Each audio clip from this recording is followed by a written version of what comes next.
BNP যখনই ক্ষমতায় আসে কোনো না কোনো বিপর্যয় বা অসুবিধার মধ্য দিয়ে তাদের যাত্রা শুরু হয়। 1991 সালের কথা যদি আমরা ধরি, ভয়ঙ্কর ঘূর্ণিঝড় হয়। 2001 সালে আমরা দেখেছি আইন শৃঙ্খলা পরিস্থিতি এতটাই অবনতি হয়েছিল যে অপারেশন ক্লিন হার্টের সিদ্ধান্ত নেওয়া হয়। এবার ক্ষমতা হাতে না নিতেই আসলে শুরু হয়ে গেছে যে হামের প্রকোপ। সেই ক্ষেত্রে আবার সন্ত্রাসীদের দাপটও আমরা দেখেছি যে ক্রমাগত বাড়ছে।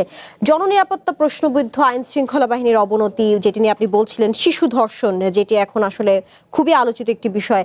হত্যার ঘটনায় সরকারের যে ভাবমূর্তি সেটি ক্ষুণ্ণ হচ্ছে, এমনটা অনেক মহল থেকে বলা হচ্ছে। সন্ত্রাসীদের বিরুদ্ধে আরো কঠোর হওয়া উচিত ছিল বলে কি আপনার মনে হয় না? দেখেন, আপনার যদি আমি র্যাবের উপরে হামলা, ওই বিষয়টা আমি যেটা বলছি যে এই জায়গাগুলোতে আপনি প্রথমে যেটা বললেন যে বিএনপি আসলে এটা হতে পারে যে এটা তো সৃষ্টিকর্তার ব্যাপার, কোইন্সিডেন্টাল। তো সেইখানে এইটুকু বলা যায় যে বিএনপি এগুলো দমন করতে পারে, এই কাজগুলো করতে পারে বলেই হয়তো বা বিএনপি আসলে এই জিনিসগুলো হয়। সমস্যার তো একটা সমাধানও আছে। আরেকটা জিনিস আপনি বলেছেন যে অপারেশন ক্লিন হার্ট, সেটা কিন্তু বিএনপি আসার সাথে সাথে, তার আগে আওয়ামী লীগ ছিল, আওয়ামী লীগের সমস্যাটাই বিএনপিকে সলভ করতে হয়েছে। বিএনপি আসার সাথে সাথে যখন এই ঘটনাটা মানে আইন শৃঙ্খলা রক্ষাকারী বাহিনী বা সৈনিকরা বলেছিল, তখন দেশনেত্রী বেগম খালেদা জিয়া বলেছিলেন যে অপরাধী যেই হোক শাস্তিযোগ্য।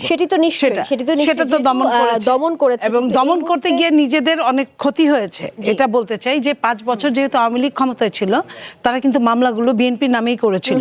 এবং কি হয়েছে, যখন বিএনপি আসলো তখন এই সেনাবাহিনীরা প্রত্যেক জেলায় জেলায় গিয়ে অপারেশন ক্লিন হার্ট করার আগে তারা 5 বছরের লোকাল পদক্ষেপগুলো কি সন্ত্রাসীদের বিরুদ্ধে কি আরো কঠোর? এবারের পদক্ষেপগুলো যেটা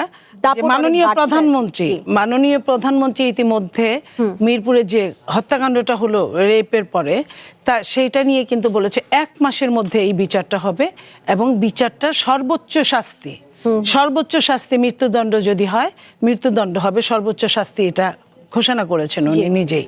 সো আমার মনে হয় যে এই আইনের অনুশাসনের অভাবে আইন শৃঙ্খলা অবনতি ঘটে। তো এর আগে যারা ছিলেন তারা, আপনার মবের কথা মনে আছে, মব কিন্তু এখনো কন্টিনিউ। তো সেইটা আগের সরকার কিছুই করে না এটার জন্য, আর তার আগে সরকার তো বলাই বাহুল্য। তো সেটার জন্য আপনার 100 দিনে যদি আমি এই হিসাব করি, কোনো কাজে দিবে না। আমরা চেষ্টা করব সবাই মিলে। এটা গেল। আর আপনি বলেছিলেন যে মোমিন সাহেবের যে কথাগুলো, যে আপনার গুম, স্বাধীন বিচার ব্যবস্থার কথা যেটা বলেছেন, আমি কিন্তু তার আগেই বলেছি এই যে কয়েকটা অধ্যাদেশ অফ আছে, সেটা আরো চুলচেরা বিচার বিশ্লেষণের মাধ্যমে এটা কমপ্লিট করার জন্যই মানবাধিকার ব্যাপারটা, বিচার ব্যবস্থার ব্যাপারটা, এই জিনিসগুলো রেখে দেওয়া হয়েছে। এগুলো কিন্তু স্ট্রেইট স্বরাষ্ট্রমন্ত্রী মহোদয় বলেছেন যে এগুলো কিন্তু শেষ করে দেওয়া হয় নাই, এগুলি আলোচনা করবে। এটা আরেকটু চুলচেরা, প্রথম মাসে এটা করাটা ঠিক হবে না। যেখানে প্রথম মাসেই যেমন চাইলেও আপনার 15.5 বছরের আমলাদের সরানো সম্ভব না, 10.5 লক্ষ আমলা তাদের দ্বারা নিয়োগকৃত, এবং তারা কাদেরকে নিয়োগ করেছে? স্ট্রেট ছাত্রলীগ যুবলীগ থেকে নিয়োগ করেছে। সেটা যেমন সম্ভব না, সেটার জন্য আগে একটু রাস্তা বের করতে হবে। সেই রাস্তা বের করার জন্য বিরোধী দলেরও উপকার, সরকারি দলেরও উপকার, সর্বোপরি বাংলাদেশের উপকার হবে, বাংলাদেশের জনগণের। তো এই জায়গাটা তো আমাদের আপনার ধৈর্য ধরতে হবে। উনি বলেছেন বিএনপি নির্বাচনী প্রতিশ্রুতি ভঙ্গ করেছে। বিএনপি কখনোই এটা করে না, এখনো করে নাই। ওনার উদ্দেশ্যে আমি শুধু বলতে চাই, নোট অফ ডিসেন্ট যেগুলো বিএনপি দিয়েছিল, তখনই কিন্তু বিএনপি বলেছিল এগুলো কিন্তু পরবর্তীতে সংসদে আলোচনার বাইরে আমরা কিছুই করব না। যখন যে কাগজে সিগনেচার ছিল সেটাই কিন্তু নোট অফ ডিসেন্ট ছিল। আর যে কাগজ দেখিয়ে ইন্টারিম সরকার প্রধান দেখিয়ে 4টা প্রশ্নপত্র রেডি করলো এবং একটা গণভোট ওইখানে সৃষ্টি করলো, 4টা প্রশ্নপত্রের একটা জবাব কখনোই হয় না, কারোর জন্যই হয় না, নাম্বার 1। নাম্বার 2 হচ্ছে সেখানে কোনো নোট অফ ডিসেন্ট ছিল না। বিএনপি কিন্তু স্মরণ করিয়ে দিয়েছে যে এইখানে নোট অফ ডিসেন্ট নেই, আমরা যেখানে সিগনেচার করেছিলাম এই কাগজটা সেই কাগজ না। সো এটার দায়িত্ব আমরা নিব না।